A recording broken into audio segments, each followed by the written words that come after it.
যে কোনো জিনিস প্রকাশের আগে ভালো করে পুঙ্খানুপুঙ্খরূপে বিচার বিবেচনা করে প্রকাশ করা উচিত।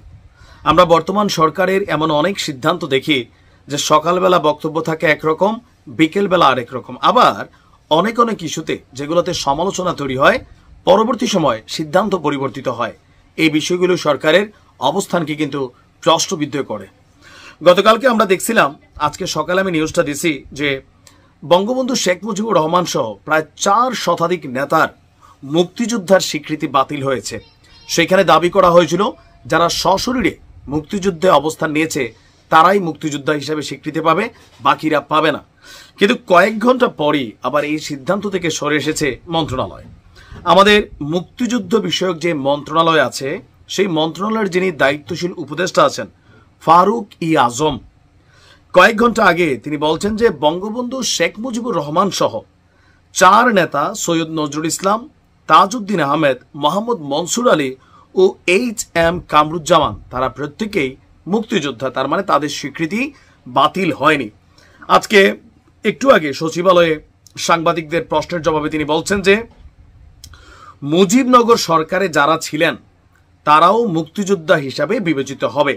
যারা সশস্ত্রভাবে মুক্তিযুদ্ধ করেছে, যারা পরিচালনা করেছে, তারা সবাই মুক্তিযোদ্ধা। তবে ওই সরকারের কর্মকর্তা, কর্মচারী, সহযোগী মুক্তিযোদ্ধা হিসাবে বিবেচিত হবেন। এমনকি তিনি আরো বলছেন স্বাধীন বাংলা বেতার কেন্দ্র সহ কূটনীতিকরা সহযোগী মুক্তিযোদ্ধা। সহযোগী মানে এ নয় যে তাদের সম্মান ক্ষুণ্ণ করা হয়েছে। উপদেষ্টার বক্তব্য, বীর মুক্তিযোদ্ধাদের নতুন সংজ্ঞা নির্ধারণ করে তার জাতীয় মুক্তিযোদ্ধা কাউন্সিল আইনের সংশোধিত অধ্যাদেশ স্পষ্টভাবে উল্লেখ থাকলেও এটি নিয়ে বিতর্ক সৃষ্টি করা হচ্ছে। ওনার বক্তব্য, 1972 সালে মুক্তিযোদ্ধাই সংজ্ঞার বাস্তবায়ন করেছে, মুক্তিযুদ্ধের সংজ্ঞার বাস্তবায়িত হয়েছে। আর 2018 এবং 22 সালে এটা পরিবর্তন করা হয়। মুক্তিযোদ্ধা এবং মুক্তিযুদ্ধের সহযোগী দুইয়েরই সম্মান, মর্যাদা, সুযোগ সুবিধা একই থাকবে। জাতিগতভাবে মুক্তিযুদ্ধ না করলে আমরা স্বাধীন হতে পারতাম না। আর মুক্তিযুদ্ধের চেয়ে গৌরবের ইতিহাস আমাদের আর কিছুই নেই।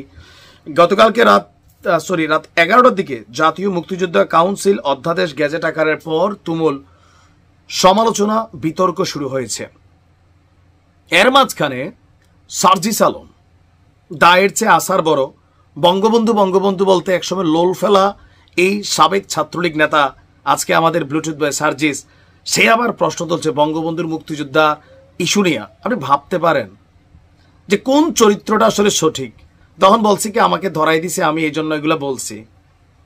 মানে সার্জিসরা এখনো বুঝতে পারতেছে না যে বঙ্গবন্ধু বঙ্গবন্ধুই বাবা, তুমি সার্জিস, তুমি সার্জিসই।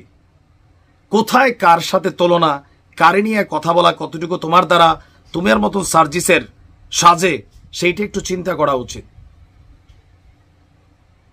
মানে মানুষের কাছে নিজের ওজন তৈরি করতে গেলে আগে অন্যকে ওজন দিতে হয়।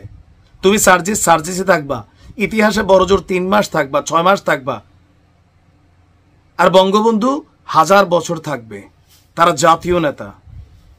ভালো থাকুন।